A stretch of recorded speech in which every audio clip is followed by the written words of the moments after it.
ओम नमः शिवाय। ओम नमः शिवाय। ओम नमः शिवाय। ओम नमः शिवाय। ओम नमः शिवाय। ओम नमः शिवाय। ओम नमः शिवाय। हर हर महादेव। शिव महापुराण कथा प्रारंभ। कोटि रुद्र संहिता अध्ययन प्रारंभ। कोटि रुद्र संहिता अध्ययन।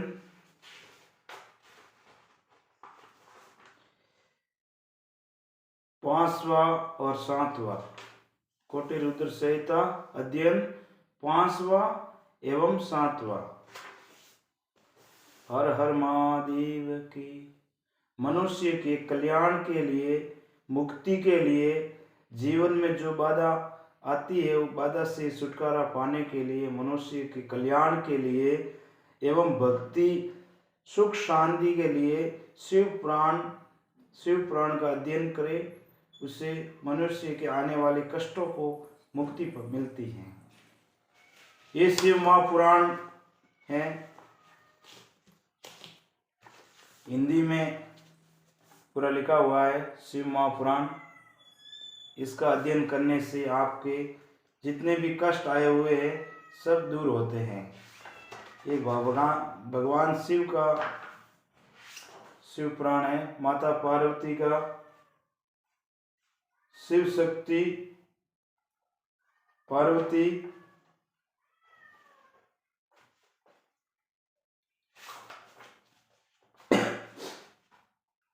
पार्वती और शपथ ऋषि और विराट बारात,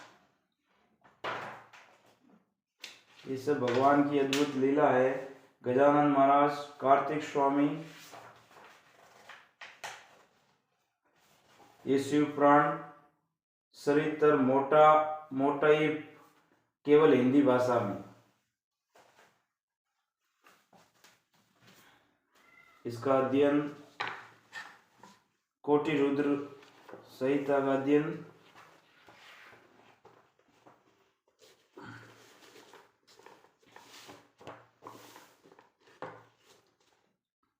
मनुष्य के कल्याण के लिए, मोक्ष पद्धति के लिए, उत्तम फल के लिए, ज्ञान, वैराग्य, भक्ति, सरलता, मन के विकार एवं पाप, शरीर के पाप दोष, मनुष्य के जितने भी किए हुए सब नष्ट हो जाते हैं।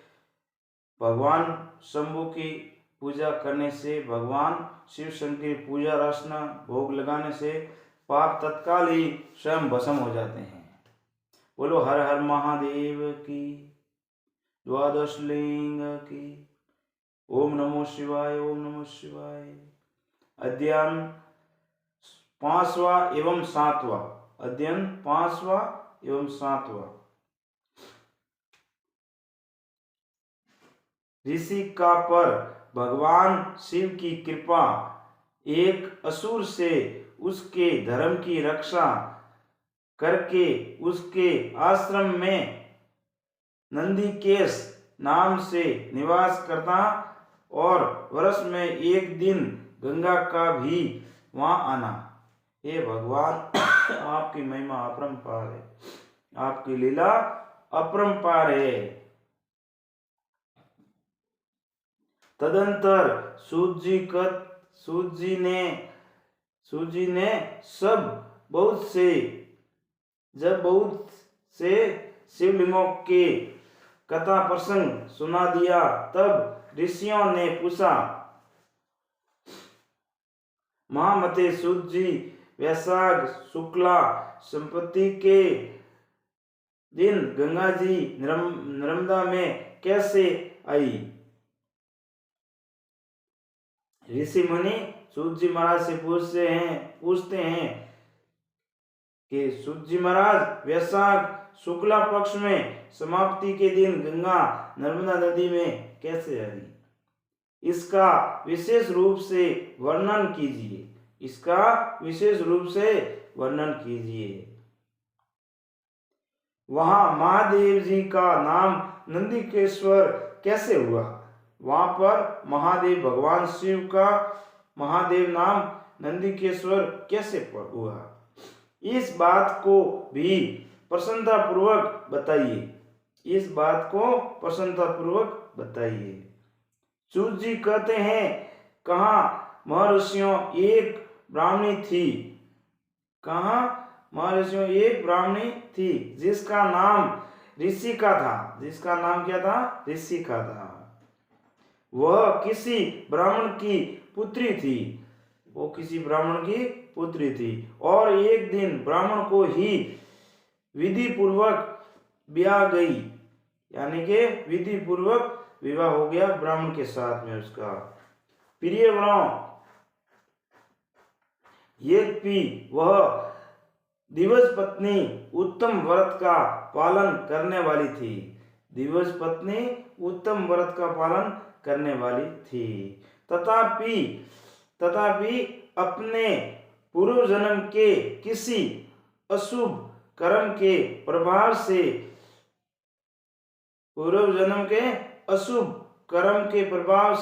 यानी कि अगले जन्म के जो भी बुरे कर्म किया है, जो भी बुरे पाप कर्म किए हैं, उसका प्रभाव से बाल वेधव का प्राप्त हो गई। बाल वेधव्य को प्राप्त हो गई। तब वह ब्राह्मण पत्नी ब्रह्मचारी व्रत के पालन में तर्पत हो पार्थिव पूजन पूर्वक अत्यंत कठोर तपस्या करने लगी।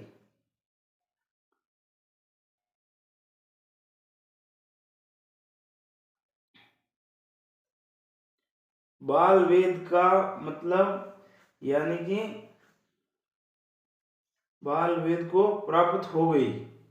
तब वह ब्राह्मण पत्नी ब्रह्मचर्य का, यानी कि वो अगले जन्म का कोई बुरा कर्म किया हुआ था, उसके प्रभाव से वो उसकी विधवा हो गई। तो उसने ब्रह्मचर्य का पालन करने में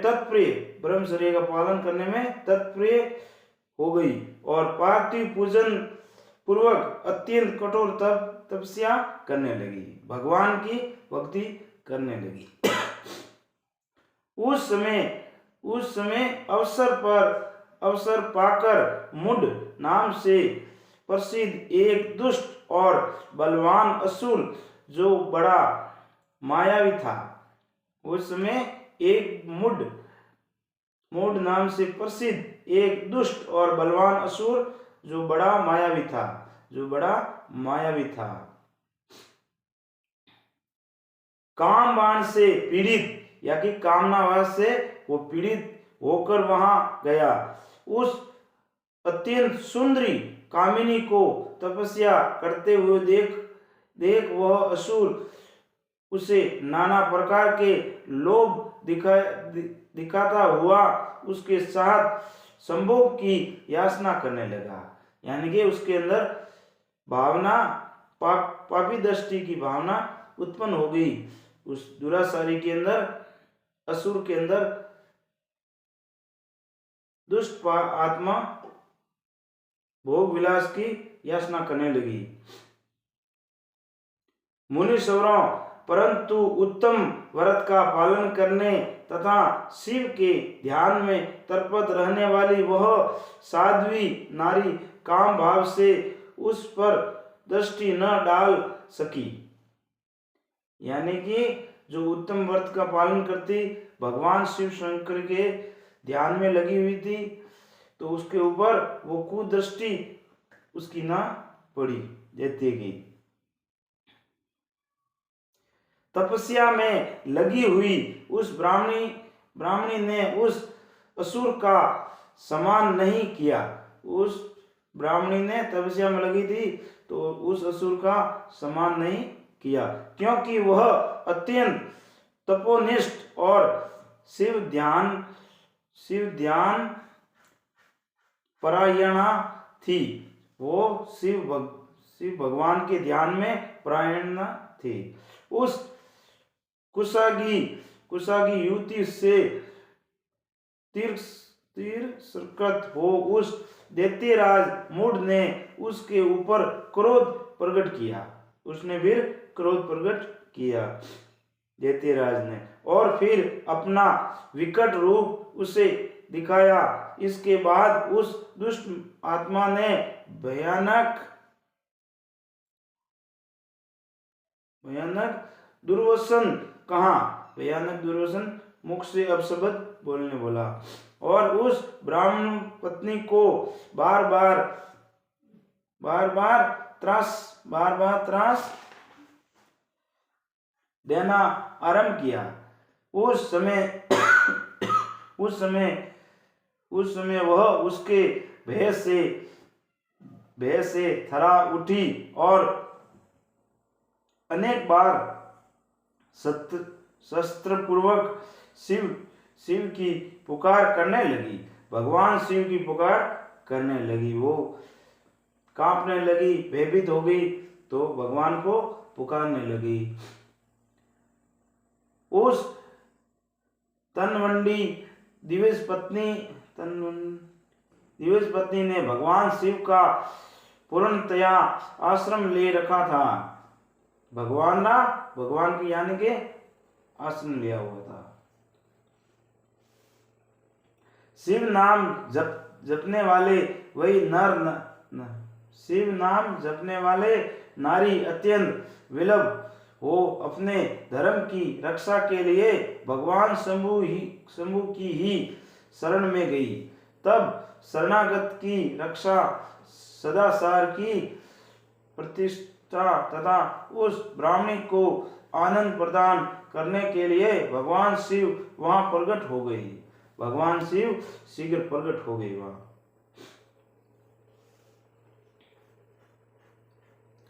भगत वत्सल परमेश्वर शंकर ने उस काम विलह दैत्यराज मूढ़ को तत्काल भस्म कर दिया। तत्काल उस दैत्यराज काम विषय में पड़ा था, उसको भस्म कर दिया।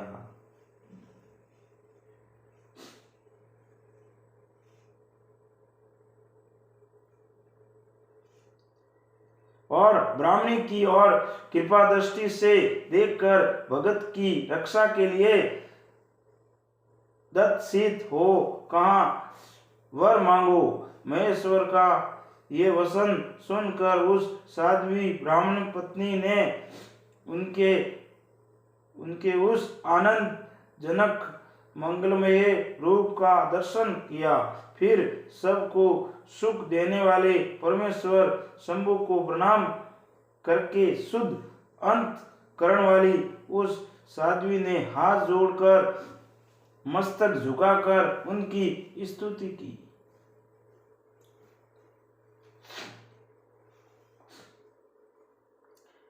ऋषि का बोली, देव महादेव शरणागत वत्सल, आप दीन बंधु हैं, भक्तों की सदा रक्षा करने वाले ईश्वर हैं। आपने मूढ़ नामक असुर से मेरे धर्म की रक्षा की है।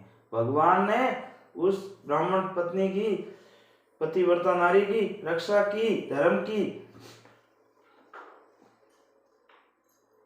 क्योंकि आपके द्वारा ये दुष्ट असुर मारा गया। ऐसा करके आपने संपूर्ण जगत की रक्षा की है।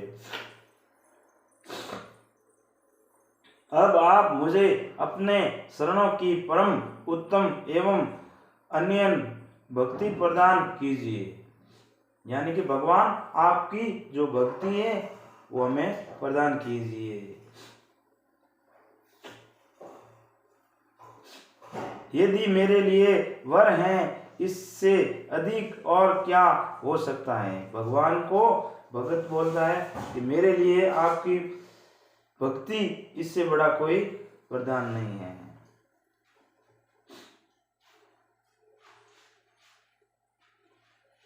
यही मेरे लिए वर है, इससे अधिक और क्या हो सकता है। प्रभु महेश्वर, मेरी दूसरी प्रार्थना भी सुनिए, यानी कि मेरी दूसरी प्रार्थना भी सुनिए। आप लोगों के उपकार के लिए यहाँ सदा स्थिर रहे, आप लोगों के हितकार के लिए सदा यहाँ पर स्थिर रहे। महादेव जी ने कहा, ऋषि के तुम सदा सारणी और विशेषवत मुझ में भक्ति रखने वाली हो।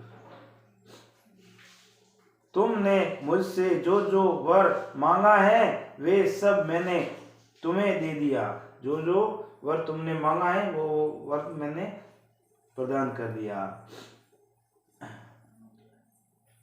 ब्राह्मणों, इसी बीच में श्री विष्णु और ब्रह्मा आदि देवता वहां भगवान शिव का आविर्भाव हुआ। जान हर्ष से भरे हुए आए और अत्यंत प्रेम पूर्वक शिव को प्रणाम करके उन सब ने उनका भली भांति पूजन किया। फिर शुद्ध हृदय से हाथ जोड़कर मस्तक झुकाकर उनकी स्तुति भी की। इस समय साध्वी देवनंदी गंगा उस ऋषिका से उसके भाग्य की सराहना करती हुई प्रशंसित हो बोली, यानी कि गंगा मैया प्रशंसित भाग्य की रेखा देख के बोली। गंगा ने कहा, ऋषि के वैशाख मास में एक दिन यहाँ रहने के लिए मुझे भी तुम्हारे वचन देना चाहिए। मैं भी आपकी भक्ति देख के ऋषि के एक दिन यहाँ पर रहने की इच्छा करती हूँ। उस दिन में भी इस तीर्थ में निवास करना चाहती हूँ, यानी कि उस दिन निवास करने में मैं भी चाहती हूँ। सूत जी कहते हैं, महर्षियों, गंगा जी की ये बात सुनकर उत्तम व्रत का पालन करने वाली सती साध्वी ऋषिका ने लोकहित के लिए प्रसन्नता पूर्वक कहा, बहुत अच्छा ऐसा हो, यानी कि बहुत अच्छा ऐसा हो, मनुष्य के कल्याण के लिए अच्छा हो। भगवान शिव ऋषिका को आनंद प्रदान करने के लिए अत्यंत प्रसन्न हो उस पार्थिव लिंग में अपने पूर्ण अंश से विलीन हो गई, यानी कि पूर्ण अंश से उस पार्थिव लिंग के अंदर विलीन हो गए। ये देख सब देवता आनंदित हो शिव तथा ऋषिका की प्रसन्नता करने लगे और अपने अपने धाम को चले गए। उस दिन से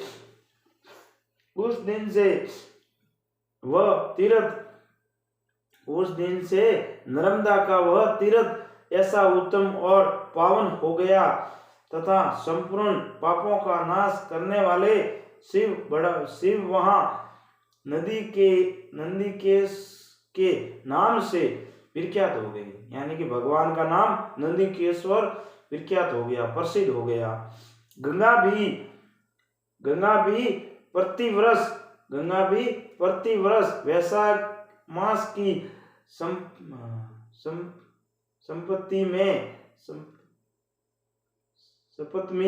सप्तमी के दिन, यानी कि वैशाख मास सप्तमी यानी सातम के शुक्ल पक्ष सातम के दिन शुभ की इच्छा से अपने उस पाप को धोने के लिए वहां आती है, यानी कि गंगा मैया भी पाप धोने के लिए वैशाख मास शुक्ल पक्ष सातम के दिन वहां गंगा मैया वहां पर आती है पाप धोने के लिए। जो मनुष्य से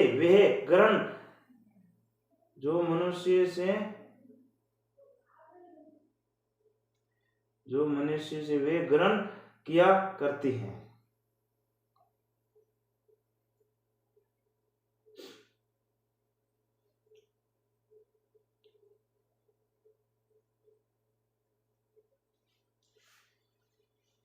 हे भगवान, आपकी लीला अपरंपार है। ये मायापति आपकी माया अनोखी है, गिन नहीं सकते। आपकी महिमा का वर्णन आप ही कर सकते हैं, हम लोग मनुष्य ही नहीं कर सकता। हे प्रभु दयालु,